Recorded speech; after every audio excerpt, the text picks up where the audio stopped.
Bien, vamos a ver la siguiente pregunta. Dentro del tema de creación de nuevos materiales y sus aplicaciones, pues vamos a ver materiales para la navegación espacial. Bueno, la pregunta empieza así. Dice, ¿sabes que la NASA ha vuelto a mandar al espacio el transbordador Discovery? Se acopló a la Estación Espacial Internacional y ha trasladado cerca de 8 toneladas de equipos, aparatos y elementos. Y nos habla de los transbordadores, que son naves espaciales la ventaja que tiene es que se pueden reutilizar. Se pueden reutilizar. Y que además son capaces de poner satélites en órbita y traerlos de nuevo a la Tierra. Bien,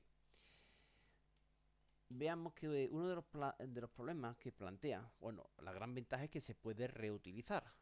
La gran ventaja es que se puede reutilizar. Por tanto, podemos disminuir los costes considerablemente porque poner simplemente un kilogramo en órbita, pues cuesta millones de las antiguas pesetas, y millones incluso de euros. Es decir, el coste es extremadamente elevado. ¿Por qué? Porque tenemos que vencer la fuerza gravitatoria y eso requiere pues un gran consumo de energético y un alto desarrollo tecnológico.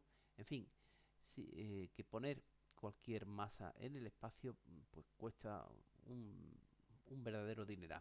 Entonces la ventaja de esto es que se puede reutilizar y que además son capaces de poner satélites en órbita y traerlos de nuevo a la Tierra. Pero claro, al reutilizarlo, la nave tiene que volver a entrar en la Tierra. Entonces, la entrada de la nave en la atmósfera terrestre no es fácil. ¿Por qué? Porque alcanza velocidades muy elevadas, lo que hace que el rozamiento con la atmósfera, el rozamiento o fricción con la capa de la atmósfera es muy grande. Entonces, claro, cuando nosotros tenemos un fenómeno de rozamiento, fíjense, lo único que tienen que hacer es coger las manos y rozarlas fuertemente, a ver qué es lo que ocurre. Pues que evidentemente esas manos se calientan. Siempre que hay fricción aparece un calentamiento, es decir, un aumento de la temperatura. Y esto, pues, como hemos dicho, esto provoca que la temperatura de la nave se eleve de tal manera que puede llegar a desintegrarla. Hay un problema que aparece, que es que se alcanzan elevadas temperaturas. La temperatura que llega normalmente es de aproximadamente 1500 grados centígrados. Para que esto no suceda, los ingenieros las protegen con escudo térmico.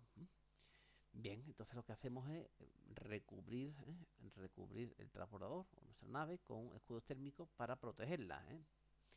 Bien, los transbordadores espaciales están cubiertos en su parte inferior por miles de baldosas de un material cerámico, HRSI, que son las iniciales de High Temperature Reusable Surface Insulation, que quiere decir aislamiento reutilizable de superficies de alta temperatura.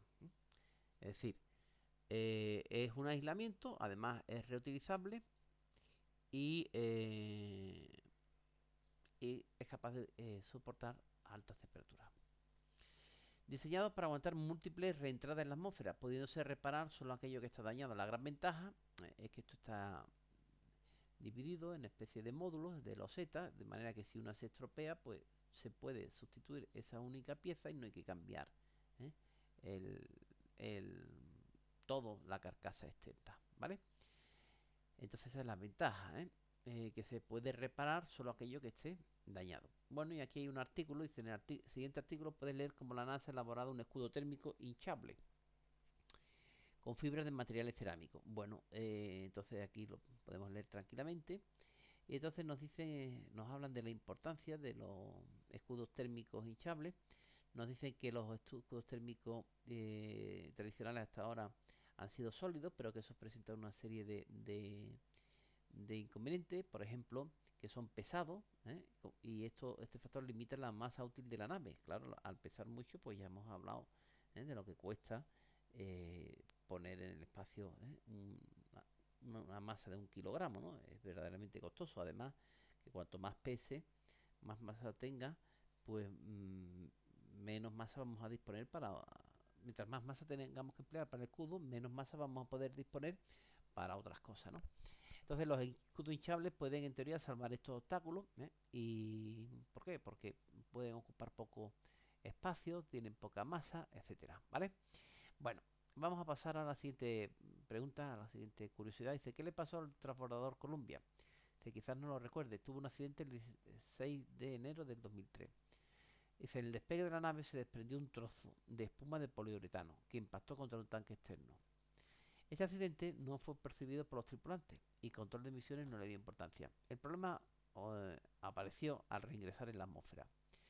Debido al impacto se desprendieron losetas de protección térmica, de las que hemos hablado antes. Se desprendieron de aquí algunas losetas de protección térmica cerca del tren de aterrizaje, lo que provocó que entrara el calor y bueno, y destruyera la estructura del ala izquierda, etcétera, hasta terminar destrozando por completo el Columbia. ¿De acuerdo? Si quieres conocer más como un transbordador espacial, pues pincho aquí. Bien. Bueno, que tengan...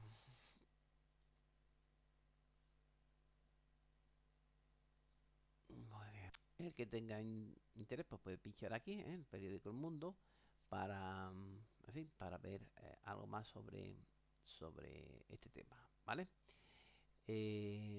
Bueno, ¿eh? Los transbordadores espaciales, ¿no? Los transbordadores de la NASA son primeros vehículos espaciales reutilizables, como hemos dicho. Funcionan como cohetes, en el lanzamiento, si ustedes se fijan, esto prácticamente funciona igual que un cohete. Y como naves autónomas, una vez que empiezan a orbitar alrededor de la Tierra, y como aviones durante el aterrizaje. Es decir, en el aterrizaje lo único que quedaría ya sería esto, porque los otros dos se han desprendido. Los dos son los portadores de combustible. Y entonces simplemente el Columbia o cualquier transbordador pues lo que haría es ir planeando, ¿vale? Bueno, pues volvemos nosotros a nuestro tema. Volvemos a nuestro tema y vamos a ir con materiales cerámicos. Dice, he leído el artículo que me ha enviado Marta, habla de materiales cerámicos. Dice, yo pensaba que estos materiales solo se utilizaban para hacer cazuelas de barro, azulejos, pero veo que no, que es mucho más complejo. Claro, nosotros cuando nos hablan de cerámica, pues estamos acostumbrados pues a pensar en platos de cerámica, en cazuelas, en azulejos, etcétera, ¿vale? Pero tiene muchas más aplicaciones, evidentemente.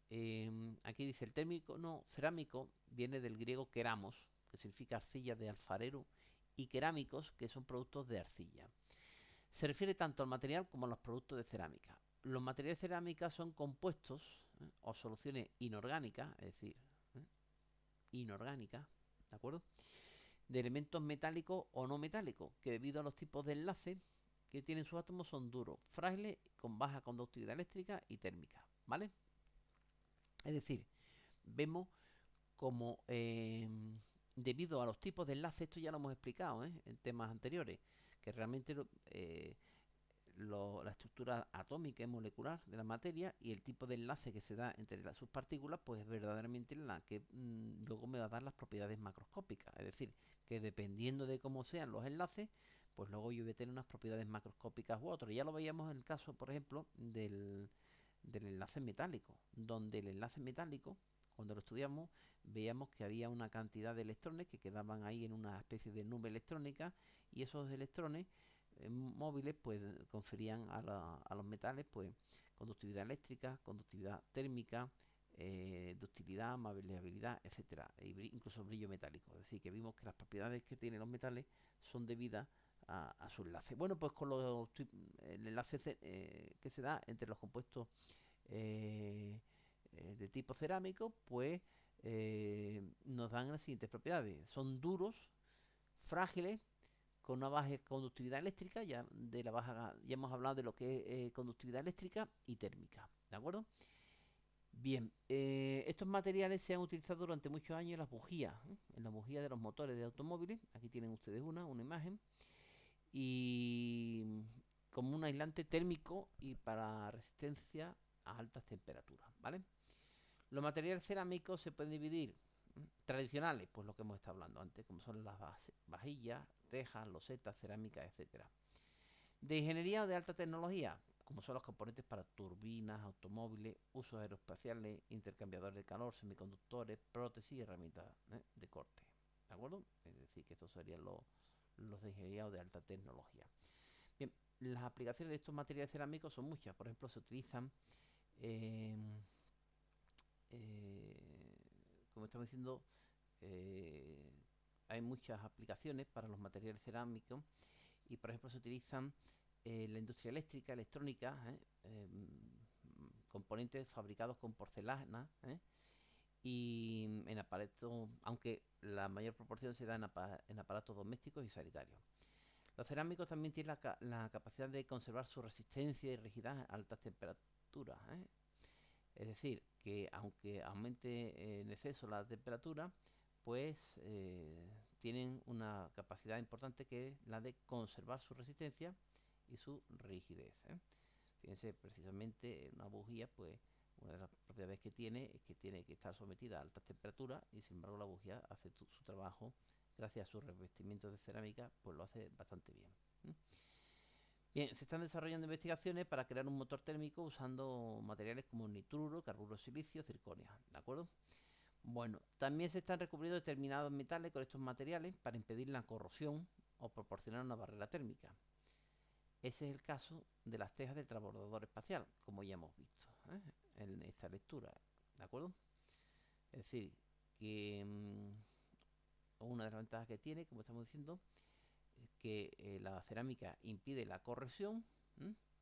Y además proporciona una barrera térmica, cosas que no ocurre así con el metal, ¿eh? Porque los metales pues se pueden atacar con relativa facilidad, ¿eh? Por ácidos o por otro tipo de sustancias como el oxígeno y sin embargo pues los materiales cerámicos son bastante resistentes.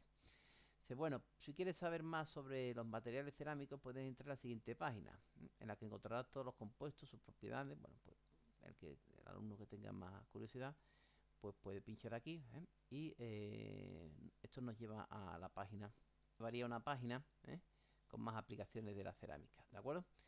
Bien, vamos a hacer un ejercicio de autoevaluación. Dice, muchos materiales tienen la siguiente, algunas de estas propiedades. Dureza, bueno, es que hemos estado hablando aquí, anteriormente, de una serie de propiedades, ¿de acuerdo? Que tenían los materiales cerámicos, que es decir, lo tenemos aquí, dureza, fragilidad, baja conductividad térmica y eléctrica, etcétera, etcétera. Bueno, pues vamos a examinarnos de esto, vamos a hacer una pequeña prueba de autoevaluación. Busca su significado y rellena los huecos de las siguientes definiciones con la palabra que corresponda. Propiedad que tiene algunos materiales de ser estilados, ¿vale? Pues este es ductilidad. Bueno, este es un ejercicio que tradicionalmente se hacía este tipo de ejercicio o se podía hacer con un diccionario, con una enciclopedia, pero que ahora con Google pues, y la Wikipedia es mucho más fácil. Capacidad de algunos materiales para soportar golpes bruscos sin deformarse ni romperse. Pues tenacidad. Tenacidad. Vale. Resistencia que oponen algunos materiales a ser rayados. Fíjense, aquí no se equivocan muchas veces.